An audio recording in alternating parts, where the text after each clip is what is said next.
Hi everybody, Patty Wilson back with you again to share some more stories. You know, September's waning and October's right around the corner. So I decided that this month we're going to tell some more macabre tales. We're going to start out with this one. Did you know that the first actual official execution in Bedford County took place in 1841 at Rays Hill? Oh, you would know that as Breezewood. Let me tell you the story. So what happened is that there were these two young men, one by the name of Rice and the other McBurney. Now Rice was about 22, 23 years old and McBurney was about 20. They didn't even live in this area. They actually came from Ohio. They worked for a stockman there who was sending cattle eastward. So they were pretty much early cowboys, if you will. And they got the task of running a herd of cattle to Lancaster, Pennsylvania for sale. At the end of the sale, the trail boss would give them their money and they would have to make their way back to Ohio all by themselves. That's where the trouble starts. They got there, they sold the cattle, they got their money, and they headed off on foot. Now, up in Bedford County, down below Breezewood, they encountered two men who were locals. The men were drawn to these boys because the boys were fighting. Rice had with him a saddlebag on his shoulder and a walking stick. Some people in some of the newspaper accounts called it a club, but eventually in the trial, it comes out it's a walking stick. Now, McBurney doesn't have anything other than his personal possessions in a little sack. They're fighting because McBurney says his feet hurt and he wants to stay put right there in the middle of the woods for the night. He doesn't want to walk another step. Rice is yelling at him, telling him, I've got a sawbuck in my pocket that ain't gonna see Ohio, meaning he wanted to get to Raystown where there was actually a tavern stand and he could spend the money for a little bit of drink. The two local guys just keep on going, kind of laughing at the boys and the foolishness. But it doesn't turn out to be so foolish. The next morning, a local resident by the name of Glenn sent his two teenage daughters towards Rays Hill, which is again Breezewood, to go visit a neighbor and take care of a little chore.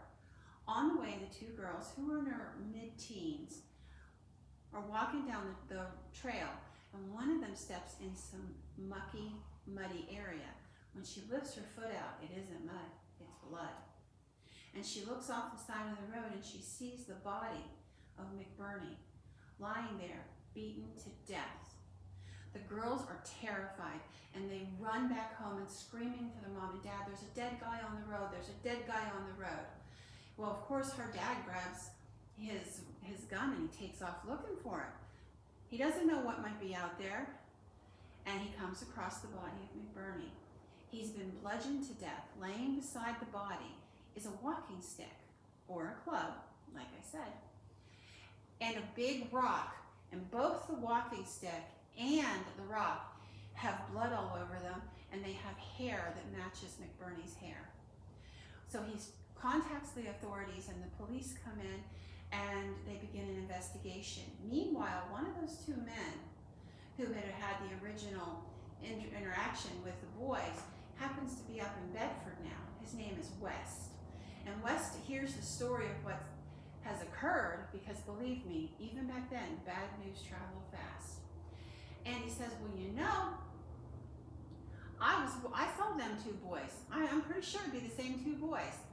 And he tells his story about them fighting because one of them wanted to go get booze and the other one wanted to sit there and rest his feet.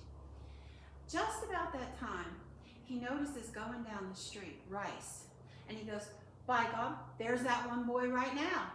And they take off after him. The boy shinnies down through a alley and he gets out of here. At Connellstown, they finally catch up with him and they arrest him. And that's when the trial begins and it all gets interesting. It was very quickly ascertained that he was most likely the person who did kill McBurney. Not only did he have McBurney's possessions in his bag, he had more money than he had gotten from the trail boss in Lancaster. Now, the boy would explain that he had been in Harrisburg on his way back through, and he had been playing cards and he had been lucky and he got the money that way. But that didn't hold much sway. And he said, well, the rest of the stuff, I can explain it too. The stuff in my saddlebags. He didn't have much of a satchel for carrying things, so we just kind of threw it all in the saddlebag and we sort of split up the burden of carrying it. But the problem is that the saddlebag was with Rice whenever the two men saw him, and it was still with Rice when they caught him. So he goes to trial. Now he has an attorney from Somerset County, and the attorney was a very learned man, and he was well known in the area for being eloquent and a very fine attorney.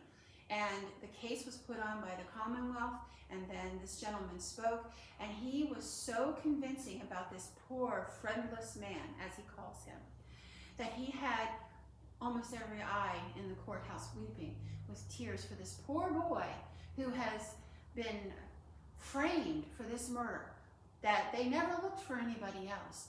And he went on and on. But when the verdict came back, Rice was found guilty. And the next day he had to stand and he had to listen to the verdict. And then he had to listen to a sentence to be executed for the death of James McBurney. The boy started to cry, he broke down in tears, and there wasn't a dry eye in the entire courthouse that day. The story came out very quickly, and the press was feeding the fire, and everybody in 3 or 4 counties were fascinated by the story. It made the local newspapers everywhere. And there were many people who felt that there was not enough evidence to execute this 23-year-old boy. Petitions were gotten up, and they signed hundreds and hundreds of signatures saying, we want to save execution, we want this boy pardoned.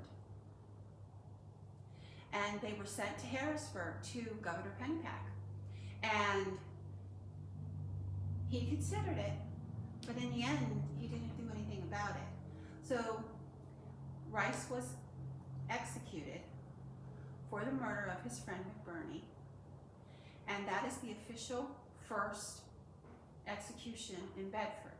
I say official because there might be other stories that I might want to tell one of these days. I hope you enjoyed it, and keep checking in because I got a lot of stories to tell you before it's all said and done. Bye-bye.